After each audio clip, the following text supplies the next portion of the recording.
Assalamualaikum warahmatullahi wabarakatuh. Di sini saya Novanda Diputra, NIM 1705090974034 dari Prodi PTI 2017 akan menyampaikan materi tentang jaringan multiple access.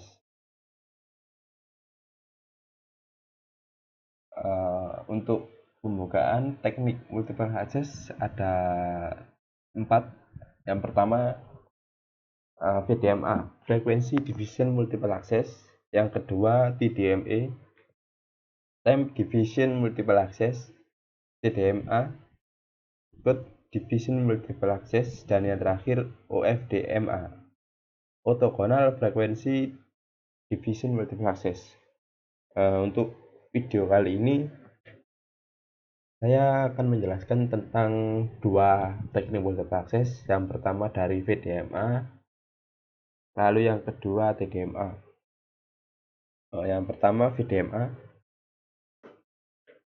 Apa sih VDMA dan definisi dari DVMA itu? VDMA adalah sistem multiple access yang menempatkan seseorang pelanggan pada sebuah kanal berbentuk pita frekuensi atau frekuensi band komunikasi. Jika satu frekuensi dianggap sebagai satu jalan, maka frekuensi merupakan teknik satu pelanggan satu jalan. Jadi di sini pelanggan itu dihitung dari berapa jauh frekuensi yang dipakai. Contohnya seperti ini. Pada saat pelanggan A sedang menggunakan jalan, maka pelanggan lain tidak dapat menggunakan sebuah jalan yang digunakan oleh pelanggan A. Jadi kalau semisal ada 100 pelanggan,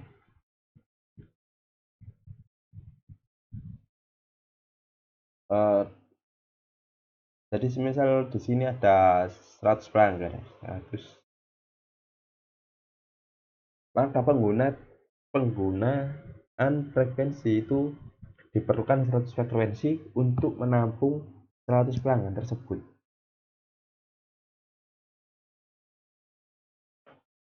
VDMA, kalau setiap pita memerlukan lebar 30 kHz dan frekuensi yang berawal dari 890 MHz, maka pita frekuensi kanal 1 mulai dari 809 MHz hingga 890,30 MHz. Artinya, jika frekuensi digunakan mempunyai batas di bawah 890 MHz, maka batas atasnya adalah 890 MHz. Untuk VDMA, frekuensi yang tersedia untuk komunikasi dibatasi oleh peraturan yang ada, karena frekuensi-frekuensi lain pasti digunakan untuk jatah keperluan yang lain juga. Sementara jatah frekuensi yang ada pun harus dibagi antar penyelenggara telepon seluler. Jadi setiap pita dari penjelasan ini itu semua dibatasi agar bisa dibagi untuk penyelenggaraan telepon seluler yang ada di suatu negara.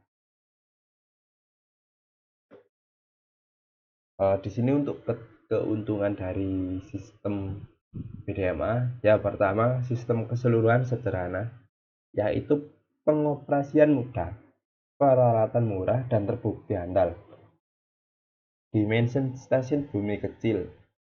Untuk kelemahannya yaitu kapasitas berkurang drastis sejalan dengan penambahan jumlah carrier akibat noise, intermodulasi, dan back off.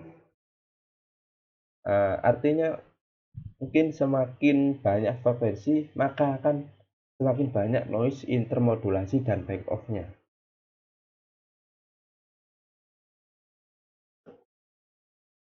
Yang kedua yaitu TDMA, Time Division Multiple Access. Berbeda dengan VDMA yang memberikan satu pita frekuensi untuk dipakai satu pelanggan, TDMA memberikan satu pita frekuensi untuk dipakai beberapa pelanggan. Jadi kanal-kanal komunikasi dirupakan dalam bentuk slot-slot waktu. slot waktu adalah berapa lama seorang pelanggan mendapat giliran untuk memakai pita frekuensi. Jadi yang dihitung dari TDMA ini adalah berapa banyak waktu yang dipakai oleh setiap pengguna, dan untuk frekuensinya dibatasi oleh setiap penggunaan atau sudah dibagi per pengguna. Time division multiple access. Satu slot waktu digunakan oleh slot waktu dibingkai dalam satu periode yang disebut satu frame.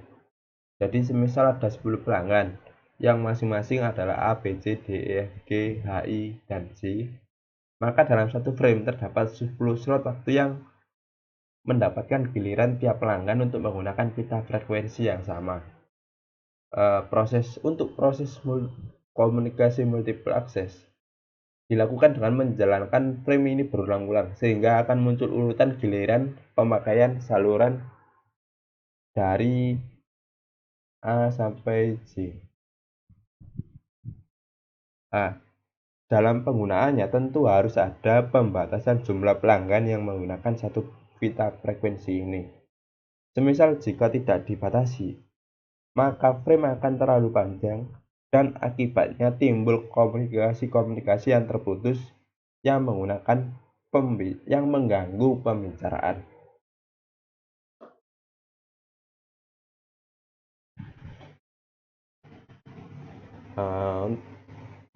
Time division multiple access diperkenalkan oleh Asosiasi Industri Telekomunikasi atau TIA yang terakreditasi oleh American National Standard Institute (ANSI), adalah teknologi transmisi digital yang mengalokasikan slot waktu yang unik setiap waktu penggunaan pada masing-masing saluran dan menjadi salah satu metode utama yang digunakan oleh jaringan digital telepon seluler untuk menghubungkan panggilan telepon. Jadi sinyal dari jaringan digital dihubungkan ke pengguna tertentu untuk selalu terhubung dengan sebuah kanal frekuensi digital tersendiri tanpa memutuskan dengan pengalokasian waktu. TDMA ini merupakan perkembangan dari PDMA, yakni setiap kanal frekuensi dibagi dalam slot sekitar 10 ms. Sistem ini didukung oleh berbagai macam pelayanan dan penggunaan terakhir seperti suara, data, fraksi mail, layanan pesan singkat atau SMS, dan pesan siaran lainnya. Kelebihan dari TDMA dibandingkan teknologi telepon seluler lain, didesain untuk digunakan setiap lingkungan dan situasi, dari penggunaan tanpa kabel di daerah bisnis ke penggunaan yang sering bepergian pada kecepatan tinggi di jalan bebas seperti tol. Dapat digunakan dengan mudah disesuaikan dengan transmisi data. Komunikasi suara.